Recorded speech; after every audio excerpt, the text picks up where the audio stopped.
இந்தியாவில் ஊரடங்கு உத்தரவு பிறப்பிக்கப்படும் அப்படிங்கறதெல்லாம் வெறும் வதந்தி தானு மத்திய அரசு விளக்கம் அளிச்சிருக்கு. அதனுடைய முக்கிய தகவலை நம்ம பார்க்கிறோம். விவரங்களோடு செய்தியாளர் ரமேஷ்குமாரும் இணைந்திருக்கிறார். ரமேஷ்குமார், இந்த தகவலுக்கு என்ன சொல்றாங்க? மத்திய அரசு தரப்புல இருந்து கொடுக்கப்பட்டிருக்க விளக்கம் என்ன?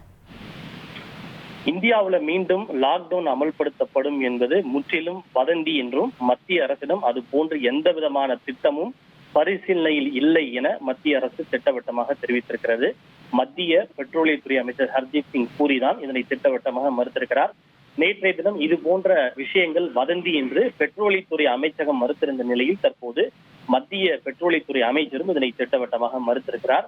குறிப்பாக மேற்காசிய பிராந்தியத்தில் நீடிக்கக்கூடிய போர், இந்தியாவில் எரிபொருளுக்கு தட்டுப்பாடு ஏற்படும் என்ற அச்சம் காரணமாக கடந்த சில நாட்களாகவே பொதுமக்கள் மத்தியில் வெளிப்படையாகவும் மனதுக்குள்ளும் ஏற்படக்கூடிய முதல் கேள்வி, இந்தியாவில் மீண்டும் ஒரு பொது முடக்கம் அமல்படுத்தப்படுமா என்பதுதான் பொதுமக்கள் கேட்கக்கூடிய ஒரு கேள்வியாக இருக்கிறது.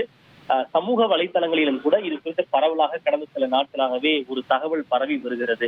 ஏனென்றால் சில நாடுகளில் எரிசக்தி தட்டுப்பாடை தொடர்ந்து அவசர நிலை பிரகடனப்படுத்தப்பட்டிருப்பதால் இந்தியாவிலும் பொது முடக்கம் அமல்படுத்தப்படும் என்று சமூக ஊடகங்களில் பரவலாக செய்தி பரவி கொண்டிருக்கிறது. இதன் பின்னணியில் தான் தற்போது மத்திய அமைச்சர் இது போன்ற ஒரு விளக்கத்தை கொடுத்திருக்கிறார்.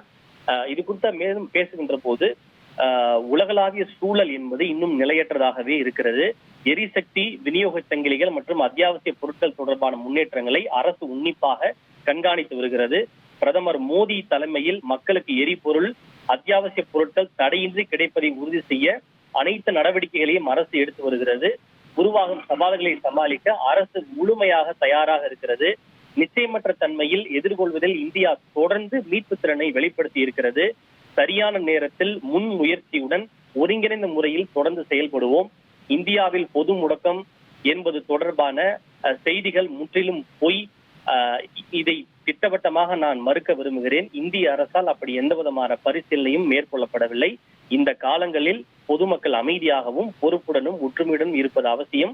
இத்தகைய சூழ்நிலையில் வதந்திகளை பரப்பி பீதியை உருவாக்கும் முயற்சிகள் பொறுப்பற்றவை என்பதோடு தீங்கு விளைவிக்கும் தன்மை கொண்டது என்றும் மத்திய அமைச்சர் திட்டவட்டமாக மறுத்திருக்கிறார். உங்களுடைய தகவல்களுக்கு நன்றி ரமேஷ்குமார். இந்தியாவில் மீண்டும் ஊரடங்கு அப்படிங்கிறது ஏற்படுமான்ற பல்வேறு வதந்திகளுக்கு முற்றுப்புள்ளி வைத்திருக்கிறது மத்திய அரசு. இதனுடைய விவரங்களை எமது செய்தியாளர் வழங்க நாம கேட்டோம். 1,27,00,000 மனங்களை வென்ற தந்தி டிவி யூடியூப் சேனல். தவிர்க்க முடியாத தம்ப்நெயில்ஸ், கலக்கலான கான்டென்ட்ஸ். நீங்களும் இந்த குடும்பத்தில் இணைய இப்பவே சப்ஸ்கிரைப் பண்ணுங்க. அசுரபலம் கொண்ட எங்கள் டிஜிட்டல் கரங்களில் உங்கள் விளம்பரங்களை சேர்க்க வாட்ஸ்அப் பண்ணுங்க. 8939888838. Email advtthanditv@dttv.in.